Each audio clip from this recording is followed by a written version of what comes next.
During the Gulf War, an aircraft previously unwanted became the most valuable member of the American arsenal, the Fairchild Republic A-10 Thunderbolt II. More than the publicity, the weapon system was really vindicated because it was a proof of concept that people that were associated with the airframe knew that it could do the job, but not a lot of other people did, especially some of the senior Air Force leadership.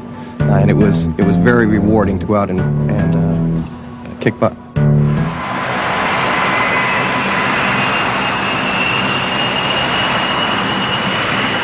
We probably took a lot of heat from all our friends in the Air Force and Navy and other airplanes because it's slow, it's ugly. You know, they like to rib us about that, but the reason it was so successful in the Gulf War is that it's not really about looks or about speed, it's about firepower. And the A-10 can really deliver a lot of ordnance in a very precise manner. The A-10 basically is a gun that they decided to make fly.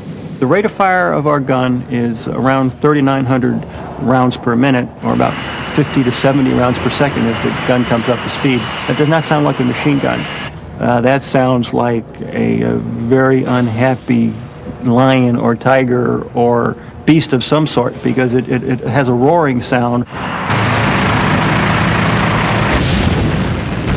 When the time came to name this intimidating airplane, only one beast came to mind. Now, obviously, when the A-10 follows a long line of distinguished hogs, someone had to come up with a hog-like name for this airplane, and looking at it, the obvious hog-like name for an airplane that's this ugly would be the Warthog. I think its mission of ground attack brought on some of that. You know, it's down and dirty in the mud, like a warthog. After its rousing success in the Gulf War, few remain unfamiliar with America's Warthog. During the war, Hog pilots flew 8,100 sorties, destroyed more than half of the Iraqi armor and artillery, assisted in search and rescue missions, hunted Scuds, and often operated in the darkness of night.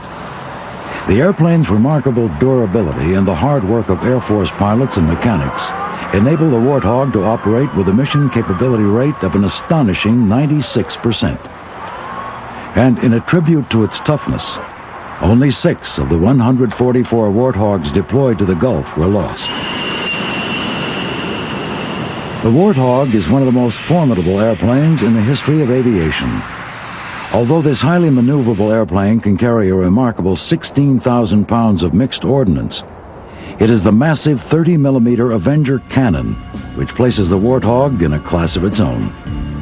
The Avenger can fire 70 rounds a second and is the largest gun ever put into a fighter airplane, capable of killing tanks, trains, boats, or anything else that gets in its way. With an impressive mixture of agility, rugged toughness, and devastating firepower, the A-10 stands as one of the world's great planes.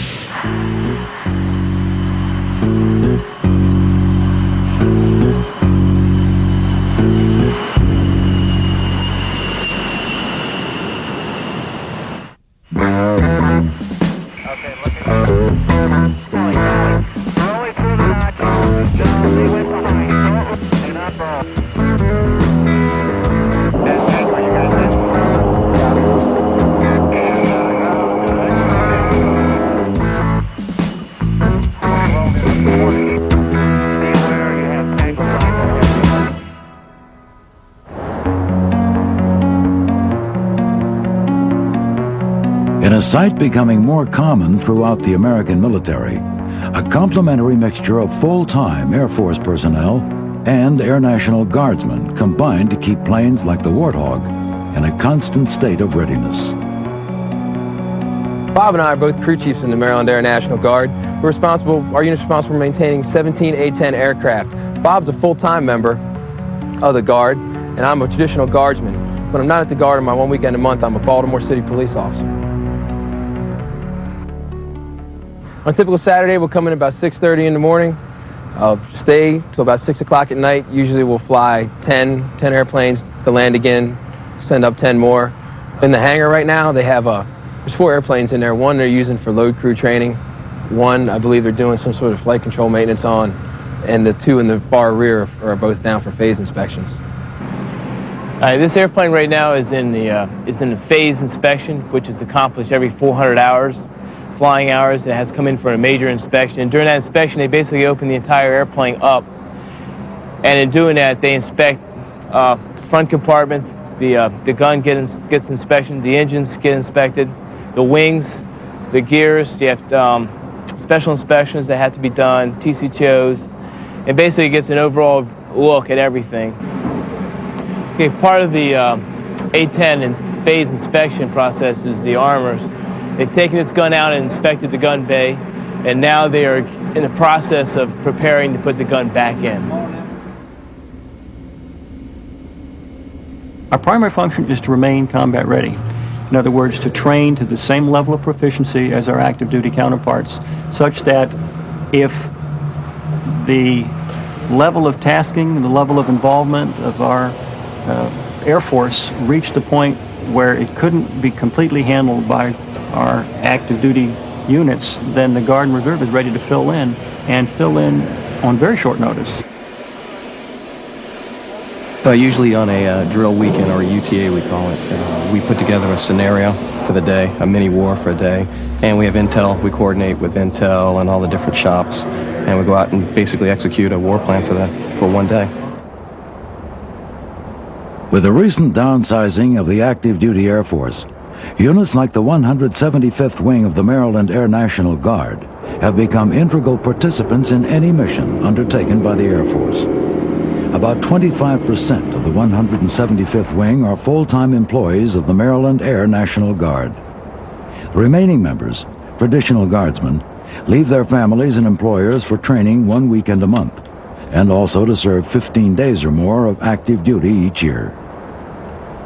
This is, of course, an Air National Guard unit made up of primarily prior service pilots that came out of active duty units and moved on to a civilian occupation. In many cases, that civilian occupation was the airlines.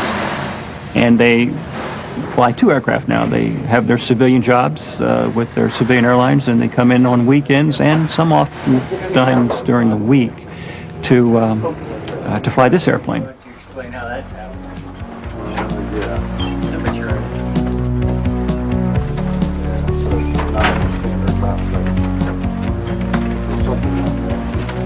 That's the most important job.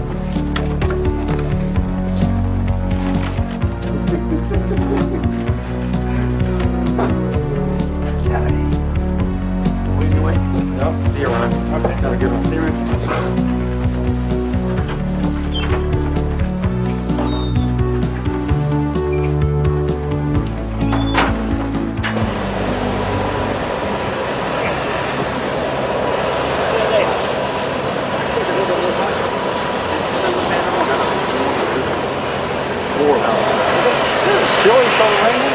Amongst the proud and select group who call themselves Hog pilots, one stands alone.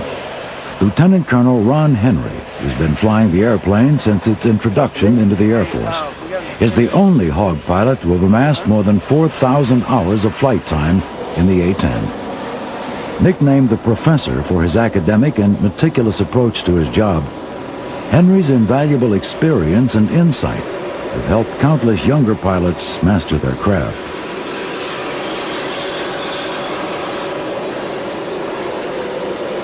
I was a volunteer for this assignment back in 1977. The airplane was brand new. Every airplane that enters the inventory has a certain mystique associated with it. And in 1977, the A-10 was introduced at Myrtle Beach Air Force Base, South Carolina. And the combination of Myrtle Beach Air Force Base and a brand new airframe made it the most desirable assignment in the United States Air Force in the late 70s. And there was no problem getting people to volunteer for this airplane.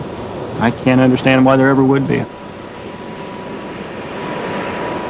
I have seen the airplane evolve over a period of 20 years. I started flying this airplane in 1977, and it's changed quite a bit.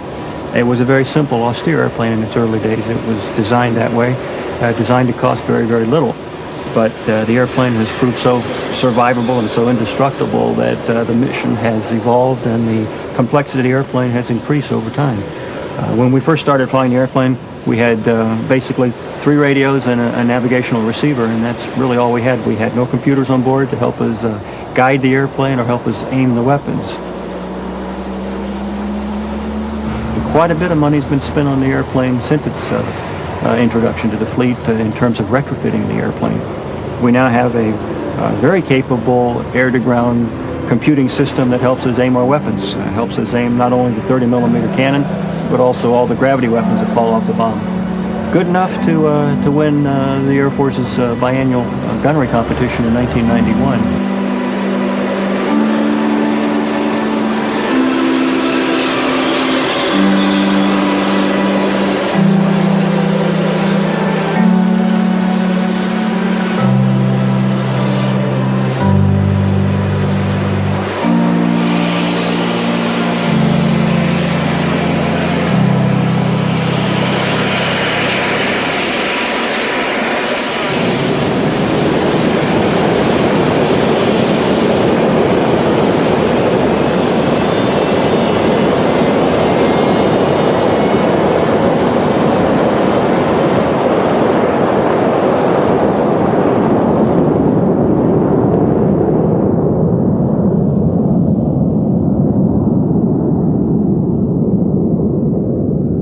What I like most about the Guard is that we can just continue to fly as line pilots until we're 55 years old, an opportunity you usually don't have in the active duty. We enjoy flying, obviously, more than anything in our career, and that's why we joined the Guard. Affection and enthusiasm for flying the Warthog makes the rigorous training seem less demanding than it is. Hog pilots can ill afford to be unprepared for the challenging missions the A-10 must perform, and keeping the unit ready is a full-time occupation. We train continuously, not just on weekends. We run a flying operation here 4 to 5 days a week, and with the luxury of an airline schedule, many of our pilots can come in and fly several times a week if they wish, and we can maintain the same level of proficiency. In the past 2 years, many of these Maryland Guardsmen have twice left their families and full-time jobs to assist NATO forces in Bosnia. Despite the serious nature of their service, these Hog pilots feel their affection for the Warthog helps them keep things in perspective. I think we're a little bit more casual and not as threatened about our ego per se, but it's a single-seat airplane, so you get to fly it by yourself. You don't have to talk to anybody else about what you're doing. We always fly in 2 or 4 aircraft, and we train routinely at low altitude, 500 feet, or you can go lower in certain areas. And that, moving around at 300 knots, that's a lot of fun. Flying the Hog has got to be as fun as any fighter to fly. It's single seat. It's a VFR mission, which means you don't have to fly on predetermined routes. You can navigate with much more freedom, and it's just a great deal of fun. I think it's the most enjoyable type of tactical flying I could ever hope to do.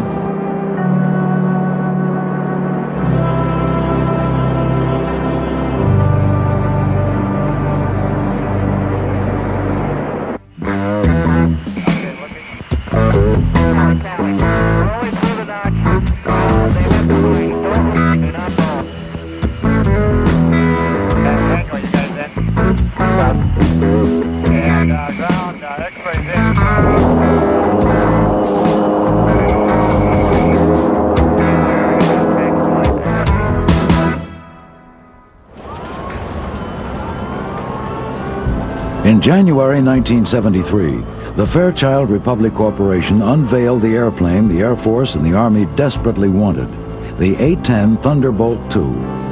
It was not a pretty sight, but it was exactly what the military needed. The conflict in Vietnam had painfully illustrated the need for a new aircraft to handle the difficult task of close air support, a role the A-10 was methodically designed to perform. This task is one of the most difficult in all of aviation. The Warthog must loiter around the battlefield while providing support for ground forces and destroying enemy tanks, vehicles, and artillery. And this job must be performed at low altitudes under heavy enemy fire.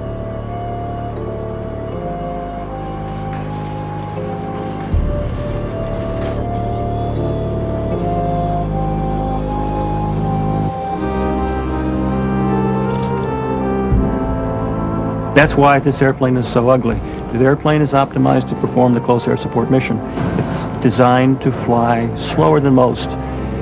Slower because it's necessary to keep the good guys and the bad guys in sight if you're going to deliver ordnance in close proximity to those good guys.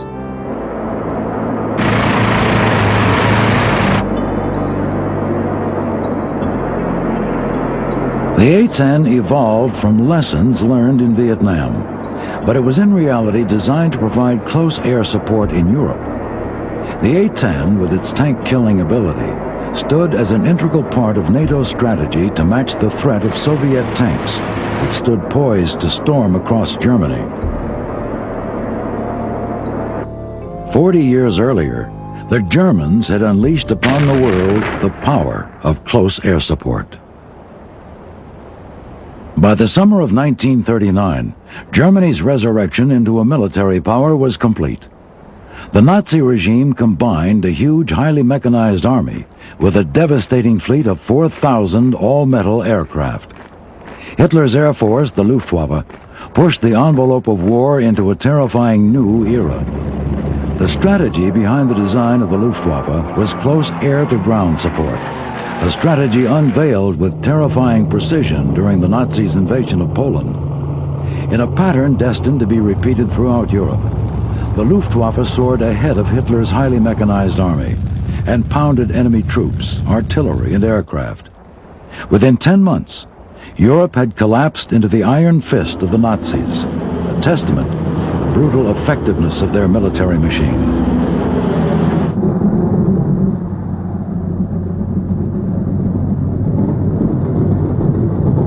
In the wake of the German victories and the emerging threat from Japan, American airplane manufacturers began designing and manufacturing airplanes at an extraordinary rate. Of all the American fighters from World War II, one simply stands alone: Republic's P-47 Thunderbolt. More than 15,600 P-47s were manufactured, more than any other Allied fighter from World War II.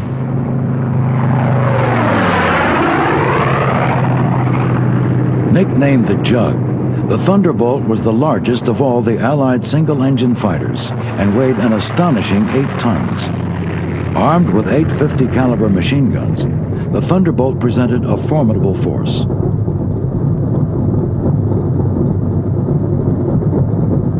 Driven by a 13-foot propeller and a 2,300 horsepower Pratt & Whitney engine, the P-47 was the fastest U.S. fighter and could reach speeds of 428 miles per hour.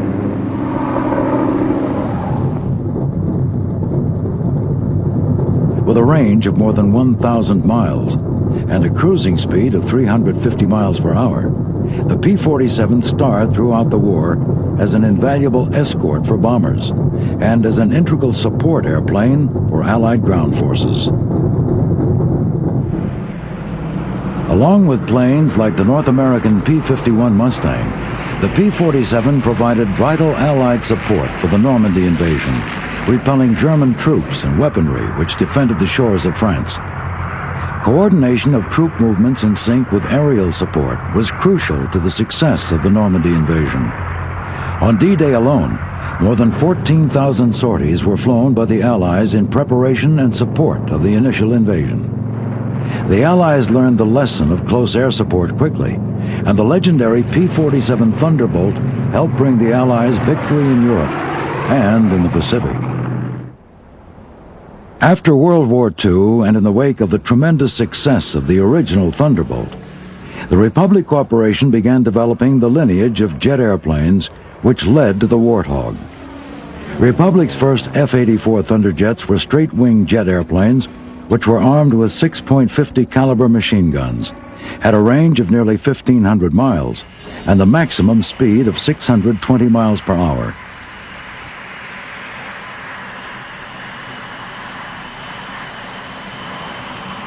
The first prototype flew in early 1946.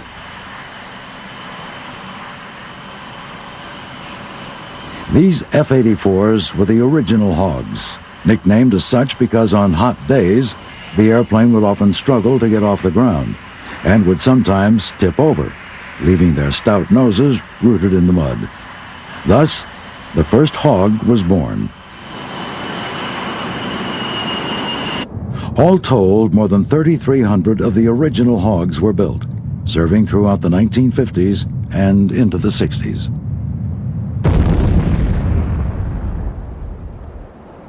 Republic continually upgraded the Hog, and in 1952, they produced a swept-wing version, known as the F-84F Thunderstreak. The legacy of the Hogs continued when pilots christened the Super Hog. The Super Hog, capable of a speed of 685 miles per hour and a range of 1,650 miles, soon developed into an integral member of the U.S. Air Force. It could carry a variety of rockets and bombs, and Republic built more than 2,700 Super Hogs. The F-105 Thunder Chief, introduced in 1956, demonstrated that Republic was not going to rest easy after the success of the F-84, and it did not take long for the F-105 to be given a Hog name of its own.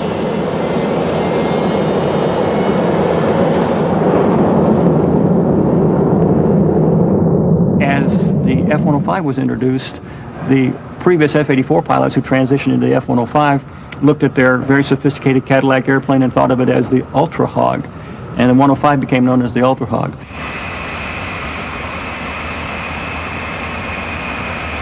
Capable of speeds in excess of 1,200 miles per hour and a range of 2,000 miles, the Ultra Hog demonstrated the rapid evolution of the jet from an imperfect machine to a sleek vehicle with power, range, and firepower.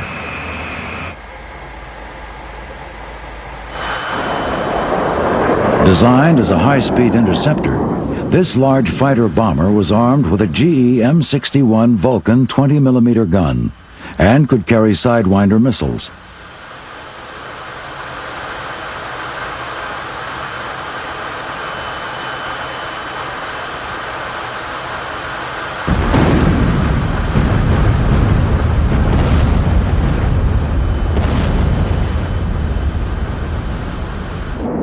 The Ultra Hog could also carry nuclear warheads in its bomb bay, and ultimately, nearly 900 F-105s were built.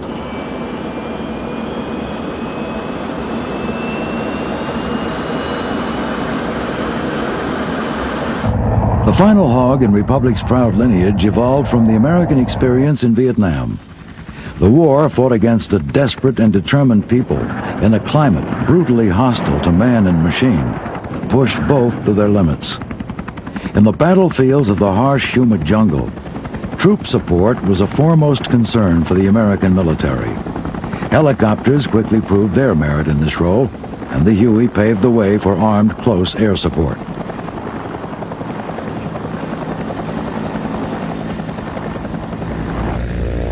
Although helicopters retained a mobility advantage over the fixed-wing aircraft, the firepower and speed offered by airplanes such as the A-1 Skyraider led many to believe a new fixed-wing aircraft was needed to fill the role of close air support.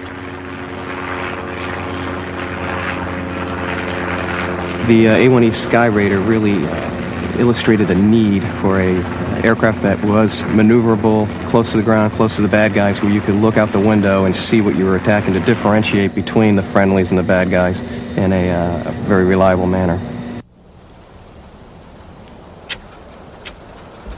Fairchild Republic delivered the first production model of the A-10A to Davis-Monthan Air Force Base in October of 1975. The suggestion that the plane be called the Warthog in honor of Republic's Hog lineage, and given the ugliness of the airplane, did not sit well with the brass of the Air Force. The plane was officially named the A-10 Thunderbolt II in honor of the legendary performance of the original Thunderbolt in World War II. But to its pilots, and ultimately to anyone familiar with it, this airplane has only one name. But it's a very affectionate name. No Warthog pilot is ashamed to call his airplane a Warthog.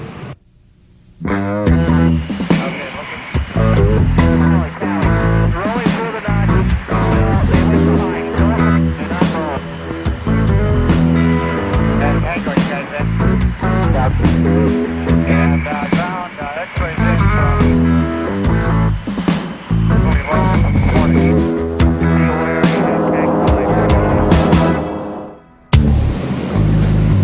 The A-10 basically is a gun that they decided to make fly. It's a 30mm, 7-barreled Gatling gun, shoots at 4,200 rounds per minute, and they bolted wings, a fuel tank, a pilot, and some engines on it, and it goes out shooting at tanks and any other targets of opportunity. This is a 30mm round. It's a training round. It's been polished as a presentation round, but this is the size of the actual round. Projectile is up here. You can see 30mm is the width, the diameter of the projectile. And as you can see, it's quite a large round. It weighs about 1.5 pounds per round. And our planes carry 1,150 rounds of this. To give you some idea how long the gun system is the gun barrels actually end here, and the gun barrels start about here. The gun rotor is in this area. The hydraulic drive mechanism, the 2 drive motors are here, and the ammunition drum starts about here and extends all the way back to here. As you can see, everything from forward of the wing is devoted almost entirely to the gun system. The pilot's floorboards are actually the mounting surfaces on some of the gun structure. And with the exception of the electronic controls and the battery, almost everything is the gun. When the Air Force drew up the specifications for the plane, they wanted the capability to kill tanks. Early on in the design process, Fairchild Republic decided a 30mm Gatling gun would be the ideal weapon of choice. But the sheer size of the 20-foot GE GAU 8A Avenger cannon presented a design problem for which there was only one solution: design the plane around the gun.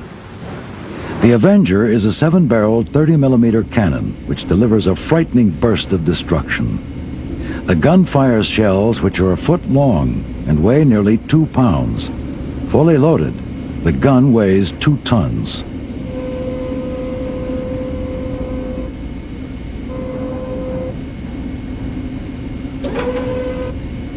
Well, the gun's a 30mm. It's the largest gun, in an airplane. A fighter-type airplane. There's some transports that carry bigger guns, but it's very precise. Such precision allows Hawk pilots to hit targets up to 2 miles away, and with a muzzle velocity of 3,450 feet per second, the gun can fire an average of nearly 70 rounds per second. One shot can destroy a tank.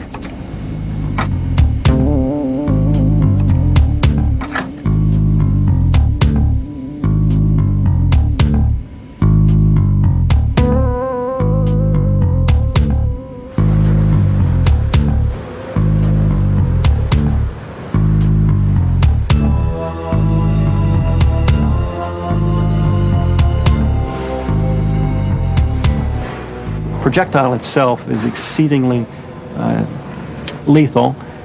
In its anti-armor form, the armor-piercing incendiary, a very small slug of depleted uranium is actually what's delivered on target.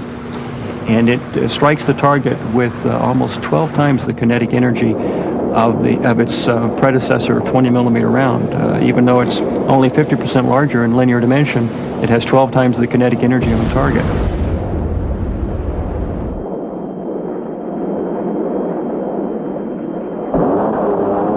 The tremendous recoil force of the gun led to its positioning slightly offset to port, so that the firing barrel is exactly on the center line. This avoids the problem of asymmetric recoil forces.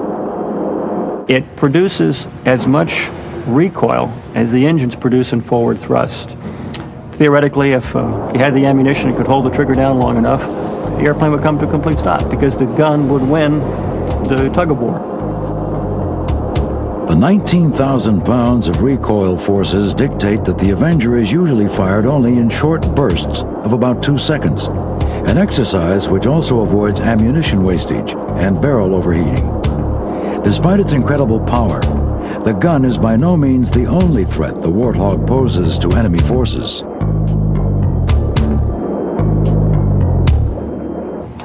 The A-10 is an attack airplane, and that's a euphemism for bomber. It does primarily drag bombs around the sky, although we tend to employ the gun whenever possible because the gun does give us the option of standing off from the target, sending ordnance a mile and a half downrange, and then actually departing the target area without having to overfly the target.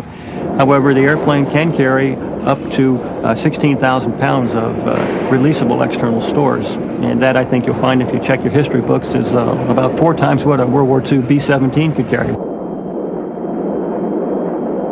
The A-10 carries its massive load of 16,000 pounds of mixed ordnance on 8 underwing and 3 under-fuselage pylon stations.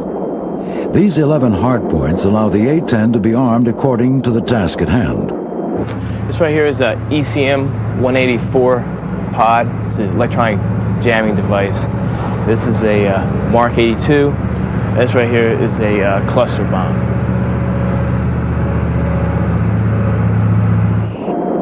The variety of armaments available to the Warthog is extensive, including AGM-114 Hellfire anti-tank missiles, Sidewinder missiles, and a selection of both smart and dumb bombs.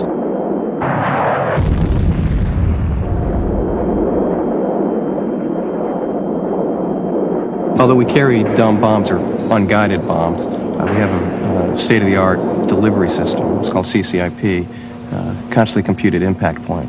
And what that allows us to do is it allows us to deliver stupid bombs or dumb bombs with great precision.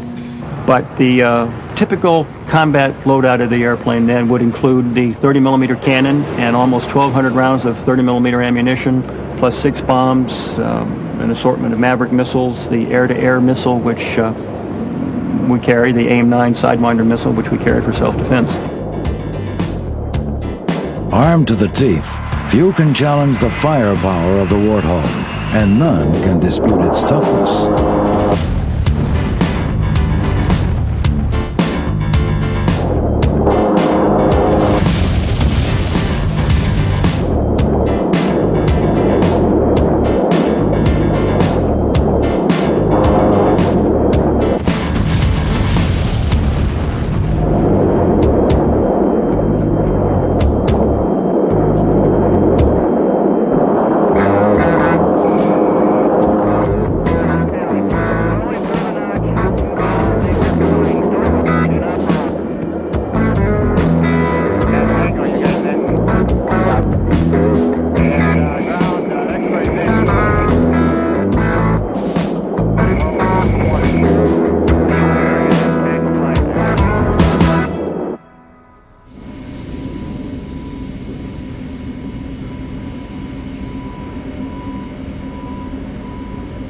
The airplane has often been said, and more often as a form of criticism rather than praise, that this is the only airplane that the Air Force ever bought that was designed to take hits, not avoid hits. And it's quite true.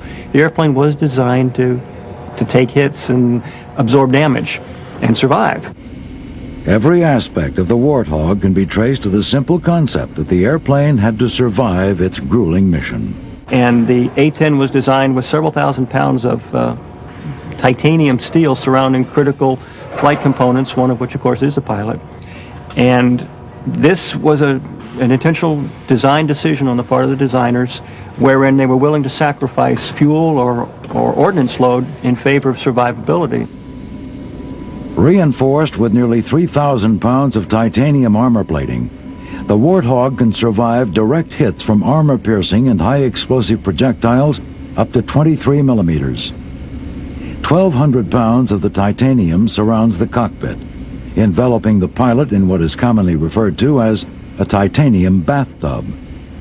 This bathtub of 1.5-inch armor gives Hog pilots added security as they undertake their dangerous missions.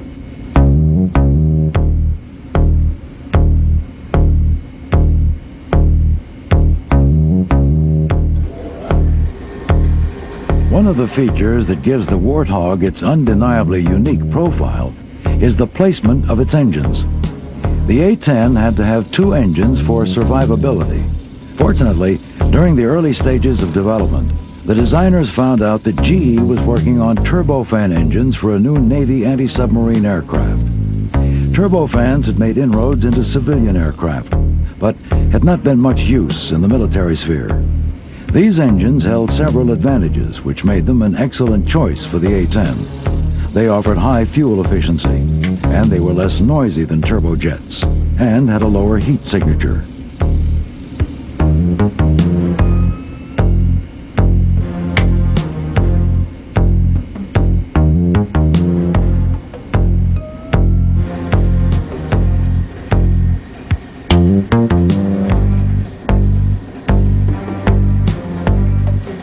Once the designers chose the type of engine, another issue arose: where to put them. The area under the wing was reserved for the heavy ordnance load. Eventually, the area near the back of the fuselage proved the best location, and placing the engines there also offered a number of advantages.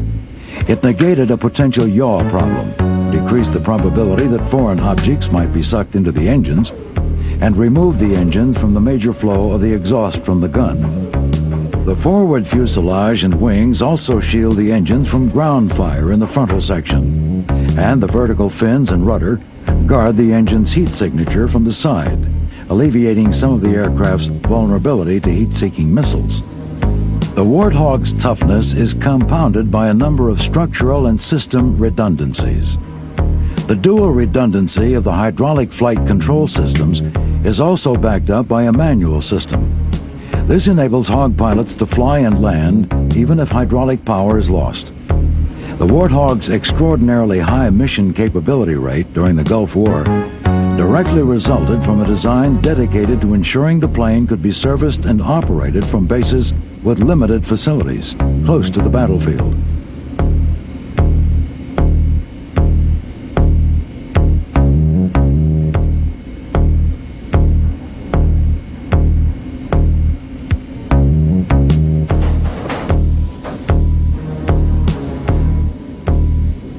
Many of the A-10's parts, including the engines, main landing gear, tails, and vertical stabilizers, are interchangeable left to right.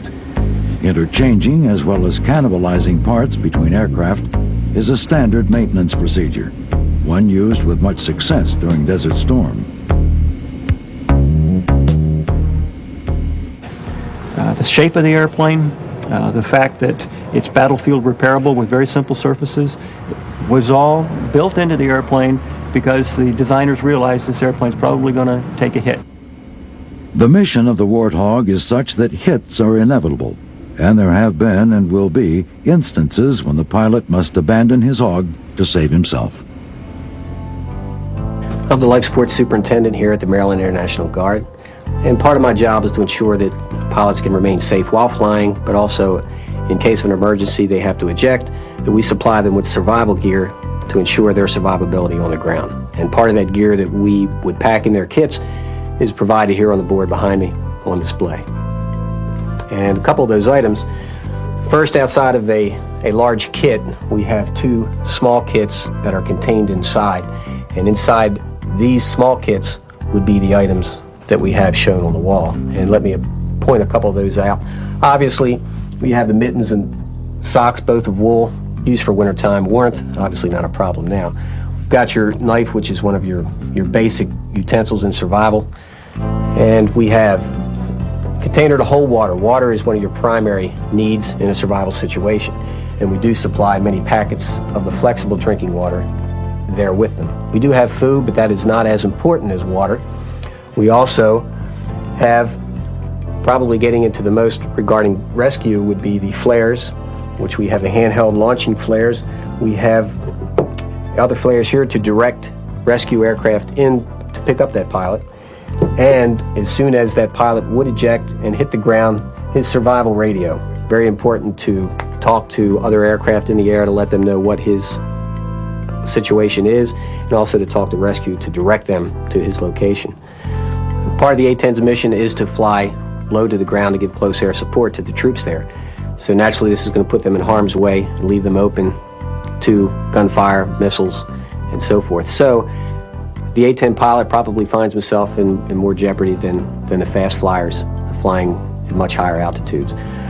It's important that these items be there. Now, it's something that a part of our training, or a lot of our time is spent in training the pilot for something he may never need.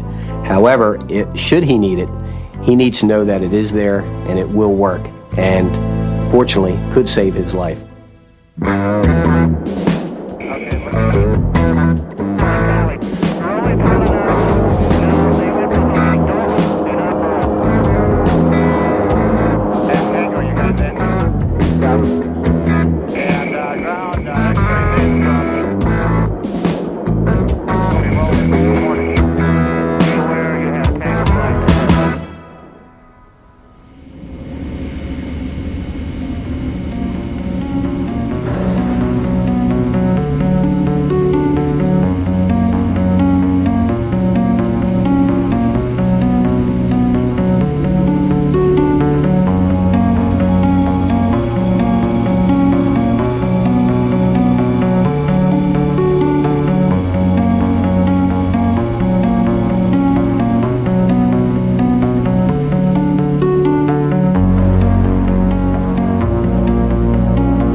We got the latest and greatest equipment that we can have out there, and it's constantly being upgraded. They're saying that we'll probably have it until 2025, so it's around for a while.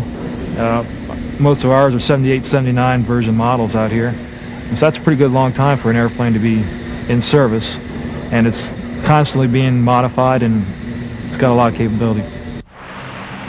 The Air Force's plan to keep the A-10 as an important member of the American arsenal comes as a vindication for Hawg pilots, who never doubted the airplane's ability, but had good cause to doubt if anyone else shared their feelings. Unproven in battle, much of the Air Force brass did not think of the Warthog as an integral part of the post-Cold War strategy, until the winds of war swept across the deserts of Kuwait. You know, the mission changed a few years ago. Before, we were looking at a high-threat scenario in Eastern Europe, and then with the change in the political climate, all that changed, and now we're looking at conflicts like Bosnia and Iraq, where the mission is different, and this airplane is well-suited for both those missions in Iraq and Bosnia. Many doubted whether the Warthog could adapt to the new missions of the post-Cold War era. But the Warthog rose to the challenge, and during the Gulf War, served brilliantly in a variety of roles. Despite only flying 30% of the sorties, the A-10 was responsible for more than 50% of the confirmed bomb damage, and only 6 airplanes and 2 pilots were lost, a remarkable rate considering the danger of the missions. Given the heavy use of the airplane, it did not take long for the Iraqis to become all too familiar with the Warthog. There was a quote from one captured Iraqi who said that it was the most feared airplane. I think largely because we spent a lot of time over the troops, over the Army. You know, where some of the other airplanes were attacking strategic targets, buildings and bridges.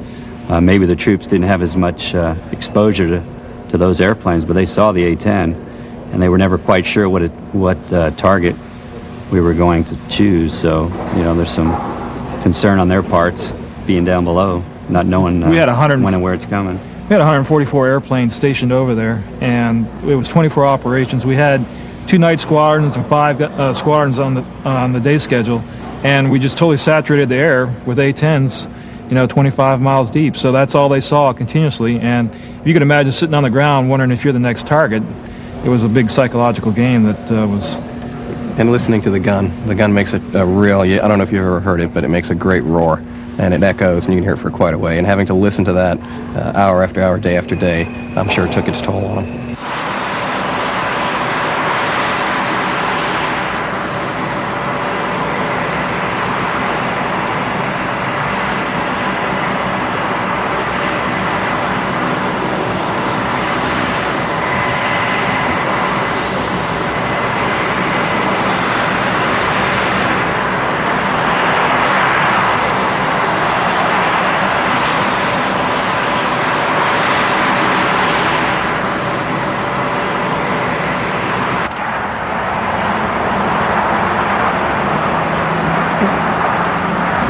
Since the Gulf, the major change to the A-10 has been night vision goggles. They've redone all of our instrument panels and consoles to make it night vision compatible. So now pretty much we do everything we did in the Gulf at day at night now, which is pretty much double the capabilities of the airplane.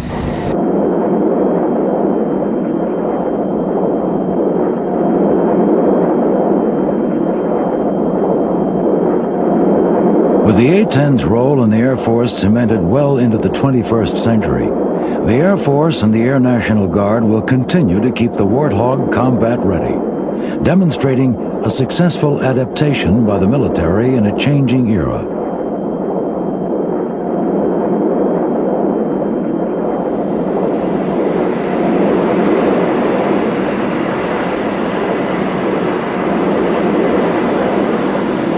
Units such as the 175th Fighter Group must remain ready to take the Warthog wherever it may be needed, and must be ready to serve side by side with the active duty units.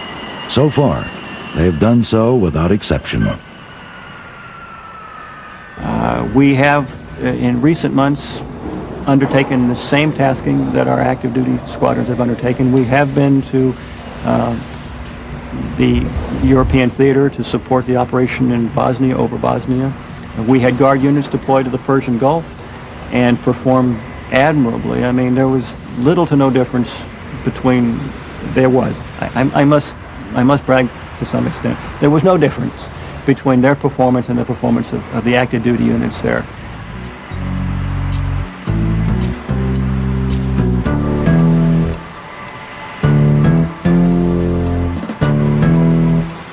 Once deemed too slow, too simple, and too ugly to be of much value, the A-10 Thunderbolt II, the Warthog, now stands as one of the world's undeniable great planes.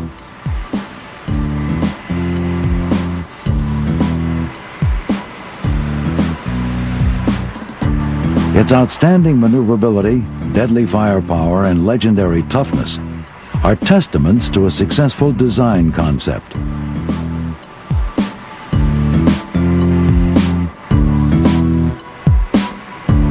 The pride and affection felt by Hawk pilots and crewmen for their airplane, unrivaled.